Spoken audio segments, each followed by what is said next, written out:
este é o Momento Papo de Mãe. A gente costuma aqui falar sobre os filhos, mas desta vez queremos conversar sobre nossas mães. Como fica a relação com as mães quando nos tornamos adultas e temos nossos filhos? Para falar sobre este vínculo tão forte, convidamos a atriz Isabel Filardes e a mãe dela, Dona Sônia. Dona Sônia, quantos filhos e quantos netos? 3 filhos e 5 netos. Isabel, como que é a relação de vocês? Bicho, a nossa relação é muito boa. Não estou dizendo que a gente não briga, não. A gente briga às vezes. Às vezes. Mas a gente quase não briga. Mas são muito próximas. Ixi, é uma coisa que é um negócio sério. O negócio é sério aqui, bem sério. Olha, também está com a gente a psicóloga e psicanalista Silvia Lobo. Silvia, e é isso mesmo, né? Quando nós nos tornamos adultas, essa relação mãe e filha, ela muda. Aí a gente pode dizer que existe até uma relação de amizade. Depende muito das mães e daquilo que foi, das filhas também, e daquilo que foi vivido, como você dizia agora há pouco, Isabel, daquilo que foi vivido em tempos mais antigos. Não é? Às vezes as relações são tão atritadas no início que demora muito tempo para que haja entre as mães e as filhas uma conciliação. Há marcas muito vigorosas de ressentimentos, de incompreensões que permanecem. Então, isso não é uma coisa natural, é uma coisa que depende muito de como veio esse vínculo desde a infância. Mariana, acho que essa palavra que você usa é essencial, não é natural. É fruto de uma relação e quando existe a possibilidade de uma mãe empresária da filha na vida adulta, como nós estamos vendo aqui, isso é um privilégio, é uma capacidade. Há filhas e há mães que têm essa capacidade de estender essa relação por mais tempo. A gente costuma ouvir bastante, né? A filha falando assim, eu só passei a entender minha mãe depois que eu tive filhos. Aconteceu isso com você, Isabel?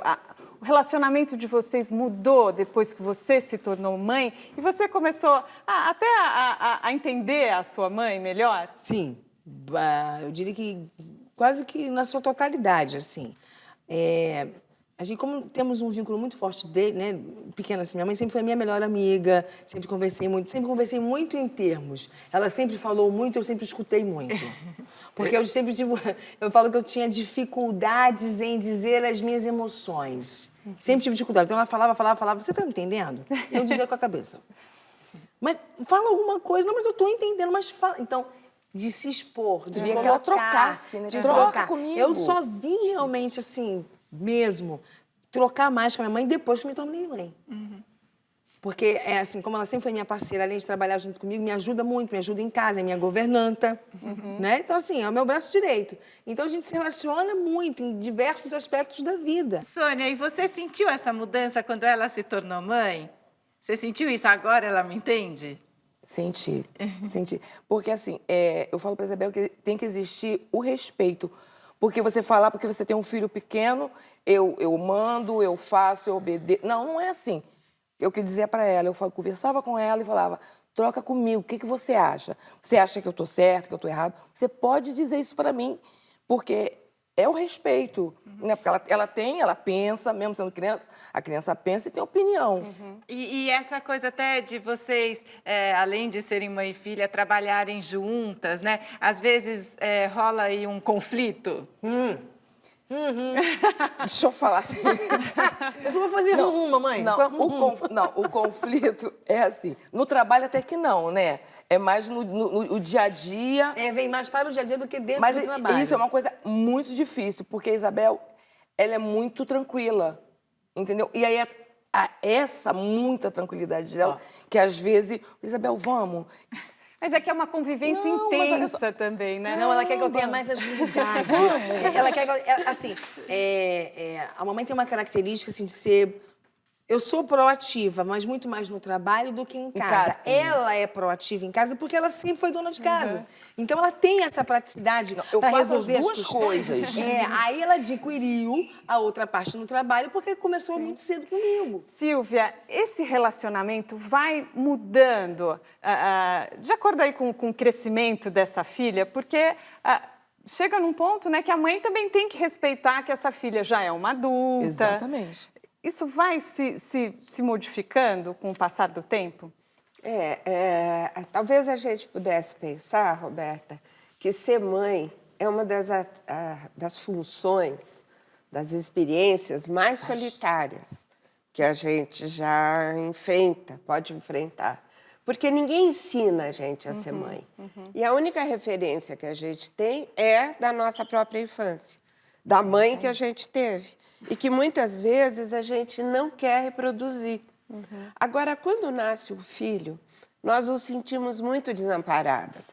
Porque por mais que se leia, por mais que se conversou antes desse momento, na hora que a criança chora, na hora que se derruba alguma coisa, na hora de uma doença, o que acontece é um desamparo. Sim. E aí a pessoa, se existe uma mãe com quem a gente possa ligar, ou que está mais perto e dizer como é que eu faço, como é que eu lido, né? Porque talvez isso faz uma enorme diferença. E respeitar essa nova mãe, né? Do jeito que ela é, não tentar modificar. Não é? Olha, o papo sobre as nossas mães continua no próximo bloco. Fique com a gente aqui no Momento Papo de Mãe.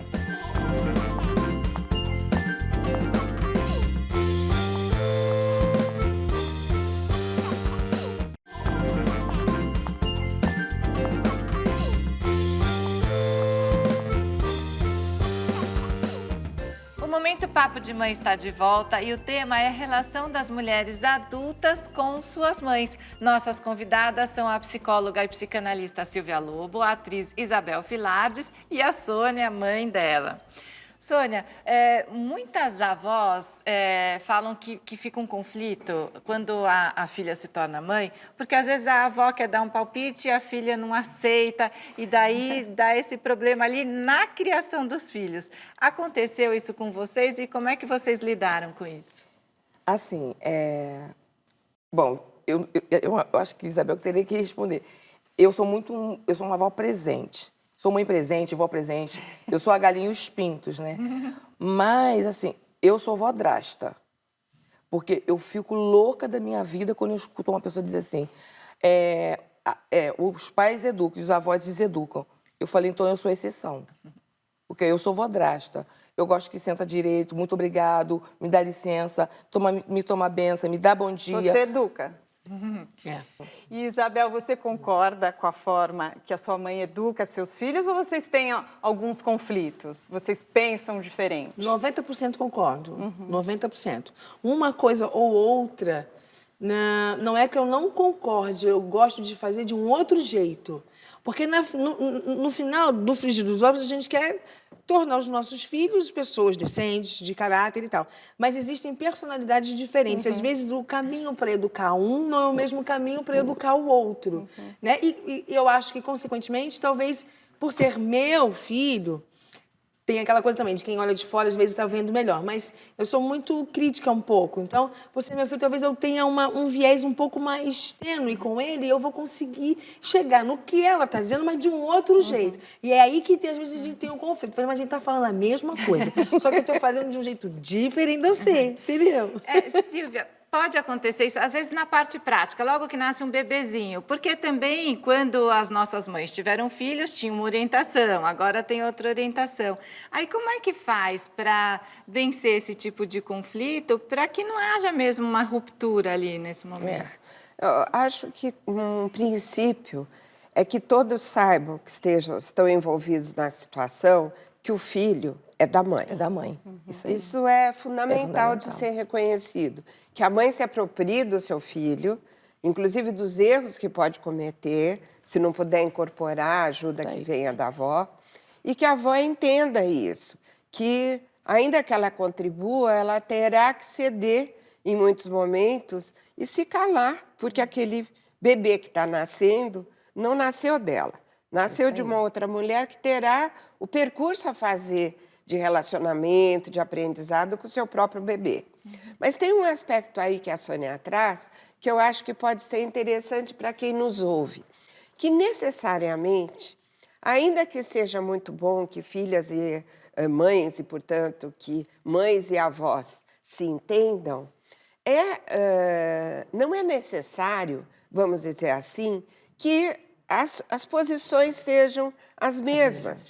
E que os filhos possam entender, as crianças, que com a minha avó eu consigo determinadas coisas que com a minha mãe, não. Que delícia poder contar com a sua mãe, né? Ela participando da vida dos seus filhos. Sim. E você também poder contar com ela, né? Porque a gente sabe que mãe é mãe, tá ali sempre que a gente precisar, né? Eu, na primeira fase, assim, todos os meus 3 filhos, no primeiro 1 ano de vida, por mais que eu já tivesse 2, agora 3, é uma fase que a gente se sente, porque cada filho é um filho, tá?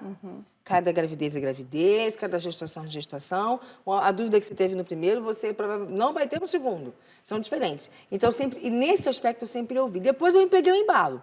Aí depois eu peguei embalo e tal, não sei o quê, a gente continua trocando. Mas naquela primeira fase ali, ela falava assim, olha, eu acho que isso é dor de barriga. Não, eu acho que isso pode ser assim. Vamos fazer isso, vamos fazer aquilo. Sempre deu certo. Isabel, seu filho do meio, Jamal, ele precisa de necessidades, ele tem necessidades especiais, né? Que ele tem a síndrome de West.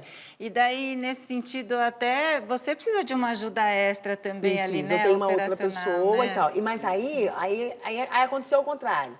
Porque a tendência da mãe que tem um filho especial é mãe manzá, que a gente fala, mãe manzá, sabe assim? Passar, super proteger e tal, não sei o que. E eu tive um período muito assim. E aí ela entrou como avodrasta mesmo. Ela falou assim, não, você tá protegendo demais. Como é que ele vai progredir? Como é que ele vai não sei o quê, não sei o quê? Você não vai estar aqui toda hora. Não, empurra ele. Não, faz assim, não, tá demais, não sei o quê. Não, deixa ele ver, vamos ver se ele consegue. Ela teve uma outra atuação, porque ela percebeu que eu fiquei muito frágil num determinado período, entende? Então ela falou assim, não, agora acho que eu vou ter que entrar aqui. Ele não pode ser um eterno bebê. Hoje, as pessoas... falei, gente, o Jamal é um homem, ele é adolescente, olha, ele tá com bigode, ele tá com pelo na perna, trata ele como tal. Que ele teve essa síndrome e ficou com sequelas, até por causa de uma anóxia no eu falei, parto, né? esquece essa parte aí, ele é um ser humano que tem que ser tratado na devida idade dele. Ele tem 15 anos, que é adolescente, que não muda nada, tá? Por ser especial, não. Gente, obrigada a vocês 3 por terem vindo. Obrigada também. Obrigada, Isabel. Foi bom, na primeira que foi pouquinho, né? Aí, ó. Mas depois a gente podia continua, sugar né? algumas coisas ali. Não, vou pegar o telefone Vai ser, da a gente Silvia. marca um almoço, pronto. Isabel, deixa suas redes sociais pra gente. Então, @Filardes, FILLARDIS, o e-mail, né, gente? Eu vou sempre escrever, não, filardes, @mega.com.br, mega, MEGHA. Legal. E a Silvia está escrevendo um livro, né? Isso, já está pronto. É um livro que quebra um pouquinho um tom comum das mães que só fazem bem, porque o livro se chama Mães que Fazem Mal. Olha, que tema importante. Eu acho que valeria a pena. Até o fim do ano a gente está com ele. Ai, que bom, eu vou adquirir. Que ótimo. Este foi o Momento Papo de Mãe. Aqui nunca falta assunto sobre a vida em família. Você também pode mandar sua sugestão de tema para o nosso e-mail, momento@papodemãe.com.br. Até a próxima. Escreva pra gente. Tchau.